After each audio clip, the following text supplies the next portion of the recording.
Berarti ini dibutuhkan kesadaran mutlak dari dalam diri sejak dini ya, Mbah. Okay. Nah, sekarang saya muncul pertanyaan nih, Mbah. Biasanya kan ajaran leluhur Nusantara ini kan berwarna dengan orang-orang sepuh, sorbanan, berjenggot, orang-orang yang umurnya sudah tua-tua ini, Mbah. Goblak. Sekarang saya muncul pertanyaan, apakah bisa, Mbah, ajaran Nusantara leluhur kuno kita ini diajarkan oleh anak-anak usia dini, Mbah? Karena kan menurut saya anak-anak usia dini ini kan mungkin pemahamannya dan tingkat kesadarannya mungkin belum seperti orang-orang dewasa, Mbah. Apakah itu bisa menurut Mbah Tunjung? Jadi kembali kepada aspek spiritual. Spiritual itu holistik. Itu siklus alamiah di dalam kehidupan manusia. Ora peduli sing cilik, sing wis dewasa utawa sing tuwek. Gitu. Nah, ketika kita menuju ke sana, kita menggunakan salah satu konsep permenungan, penghayatan dan akhirnya menjadi buah penalaran atau buah pikir. Nah, buah pikir ini dinamakan ajaran. Oh, nek spiritual itu kudu wong sepuh, itu bukan spiritual, itu ajaran kasepuhan. Karena di sana menggunakan artikulasi-artikulasi yang ditemukan oleh orang-orang yang sudah memahami filosofi kehidupan dewasa dan masa tua. Tapi itu tidak bisa Anda gunakan untuk membatasi bahwa anak kecil tidak berspiritual. Justru kehadiran anak kita itu adalah partner spiritual. Sing bener-bener mengajari Anda spiritual itu anakmu. Kowe diajari sabar, diajari iso ngelola, diajari itu kan dia partner spirit. Tapi orang melihat, kasepuhan ini berguru kudu ning wong koyok Mas Tunjung, wong koyok ini. Bukan, itu ajaran. Saya hanya memberikan ajaran tentang kasepuhan misalnya. Karena artikulasinya ditemukan artikulasi yang dibangun oleh orang-orang komunitas yang sefrekuensi pada waktu itu sudah memiliki kedewasaan tertentu dalam aspek berpikir. Tapi nek spiritual itu artinya seluruh siklus yang holistik. Dan spiritual itu mengalah kepada rasa pembebasan. Pembebasan itu adalah kemerdekaan. Kemerdekaan itu adalah gembira loka atau kebahagiaan. Nah, orang yang bahagia itu move-nya lebih luas daripada orang yang meringkuk dan menderita. Nah, sekarang nek koyok dijadikan sebuah ajaran itu untuk menuju kepada aspek spirit. Tapi nek ajaran itu hanya dijadikan sebagai buah sarana prasarana yang terhenti di dalam aspek ritus dan simbol yang dilahirkan dari pola pikir, jadi dia akan menembus aspek spirit. Ya podo yang akan membentuk keyakinan baru saja. Nah, saya kira kayak bocah-bocah itu kan ajaran kita tuh ada namanya budi pekerti terus budi luhur. Budi luhur itu berarti orang yang sudah mengalami fase kedewasaan. Karena kematangan pola pikir, kematangan cara merasa. Itu namanya budi luhur. Tapi nek sek bocah itu kan masih proses transisi membentuk akal, masih membentuk emosional. Tapi dia sudah punya otot saraf atau disebut kognitif, memori kognitif. Akhirnya budi pekerti itu dimasukkan kepada aspek dasar orang-orang yang masih bocah dan kanoman. Baru nanti agar masa tuanya itu sepuh cara berpikirnya atau dewasa. Nah, tapi di sini dipisah, Mas. Pokoknya ajaran sing sebatinan spiritual ngene iki kudu wong sepuh-sepuh. Nah, itu keterpisahan. Jenggot-jenggot. Kudu sing ketok nggo blangkon apa itu bukan, itu tradisi berpikir, hasil inspirasi bersama. Tapi nek pokoknya bocah cilik, makanya dulu dipetakan menjadi 4 tingkatan. Termasuk 1 masuk di alam kanuragan. Kanuragan level 1 itu rare, kabocahan. Jadi ada aspek pendidikan untuk bocah. Terus kedua itu kadiat nikam, kawisesan, kalepasan berarti yang spirit kesapuan. Nah, nek bocah cilik itu kan spiritnya itu baru di aspek obah, kanuragan, pembentukan memori kognitif.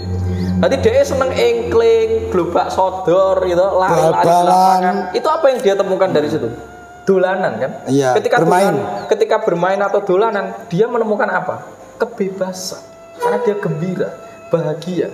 Tapi hari ini, ojo kowe nek tiba, aja terus aja diseneni, dan itu nge-frame kepada belief system. Dan akhirnya ketika masa tuanya penyapa wedi, ditambahi doktrin agama yang selalu menakut-nakuti, tidak mensolusikan ketenangan, tapi malah ngeden-ngedeni. Soyo rasis bocah ini. Karena sudah ada trauma kolektif. Makanya kan bocah ki mbiyen kon dolanan jegur kedung rene yo reneng ceritane kaya saiki keblekan gedung terus tenggelam terus akhirnya apa? Gondol wewe jari yo delep kuwi karena tidak diberi kemampuan dan orang tua itu selalu takut. Karena budaya sudah berubah. Padahal dolanan itu adalah aspek spiritual untuk anak-anak tentang melatih gairah hidup, memerdekakan mereka. Karena nek bocah dolan itu bocah seneng. Orang yang gembira itulah kemerdekaan. Nek orang nggak gembira itulah orang yang tidak merdeka. Karena terbatas oleh mindset dia yang membuat dia menderita. Jadi yo ora apa-apa seperti itu diajar ke. Misalnya Pak Mas Tunjung, iki urung wayahe jane ilmu iki diajarne ning bocah cilik. Loh, Anda kan tidak tahu apa yang saya lakukan dengan anak-anak. Ya, siap. Saya ngajak dia nandur lombok, engkling, yoga, pencak silat, lari-lari, gambar. Itu spiritual, itu laku untuk ngajari budi mereka. Baru pembentukan emosional dan pembentukan akal. Dengan bocah itu diajak bermain, itu spiritual, itu pendidikan budi pekerti aspek dasar. Baru kok seiring itu berubah. Makanya ajarannya dari budi pekerti alon-alon menjadi budi luhur. Karena yang disebut luhur itu nek wis mateng pola pikire, mateng perasaane secara emosional.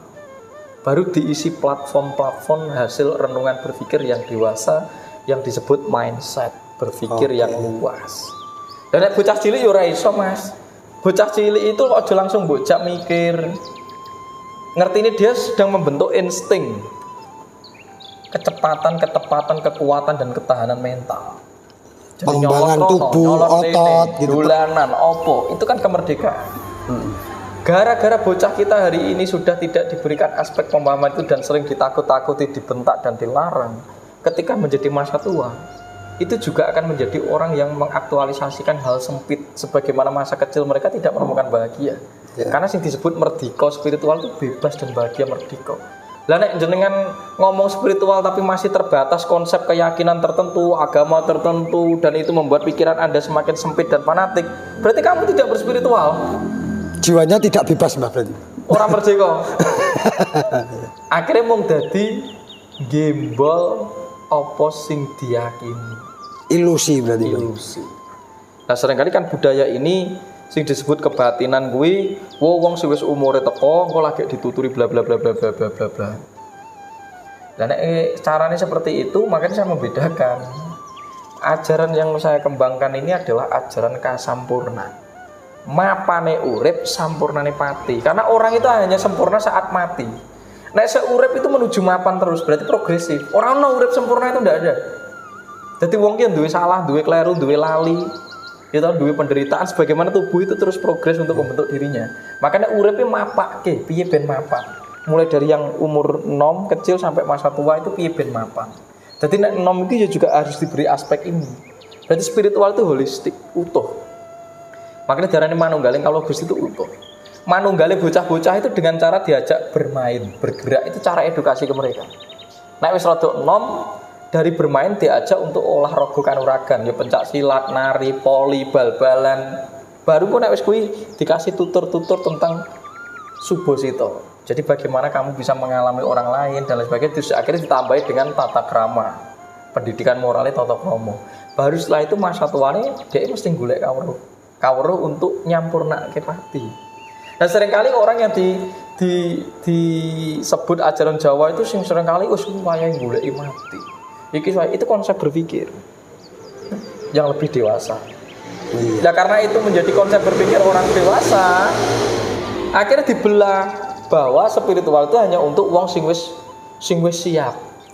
Sing wis siap dari mateng umure, mateng rasane. Lah nek carane ngono kuwi, banyak manusia yang tidak menuju kepada human being, ora dadi manusia sejati. Karena spiritual iki kapitalis. Pengkotaan. Jadi oleh sebenarnya akhirnya menjadi eksklusivitas. Semenjak adanya budaya eksklusivitas, pengkotak-kotaan terjadi, beda warna, konflik terjadi, identitas menguat, egoistis terjadi. Disinilah benturan koheren akan terus terjadi. Oke, mantap. Monggo, Mbah, tunjuk dulu. Cah cilik kuwi kudu spirit. Tapi carane menspiritkan dia itu yang harus kita elaborasi. Oke. Nek cah cilik mbok tuturi wong Jawa iku kudune yo ora iso no wong urung candak nalare. Yo dijak obah dolanan nyolot rono nyolot rene didampingi. Lah iki lombok, iki aja ngrusak iki. Iki jenenge kewan iki jenenge ngopen iki.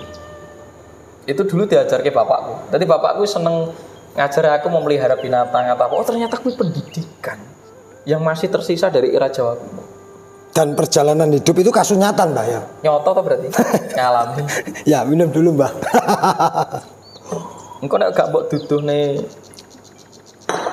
cara memerdekakan diri dari masa kecil.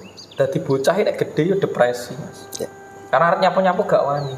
Iki biyen karo papaku nggak boleh. Jadi nggak bisa, ini nggak boleh. Nggak bisa jadi diri sendiri ya Mbah. Iya. Oke. Ya jelas kan kita ini kan tahu memberi tanggung jawab ke bocah gitu. Kan orang yo orang mungkin loh bocah ki langsung terus boleh terus naik pinggir laut terus buat cole ya kan ya ora. Tetap kita ngasih tahu boleh bermain tapi teng kita juga mengawasi gitu. Oke. Ya. Ojo terus apa ora oleh karena itu kan ora oleh mergo kowe cemasmu berlebih.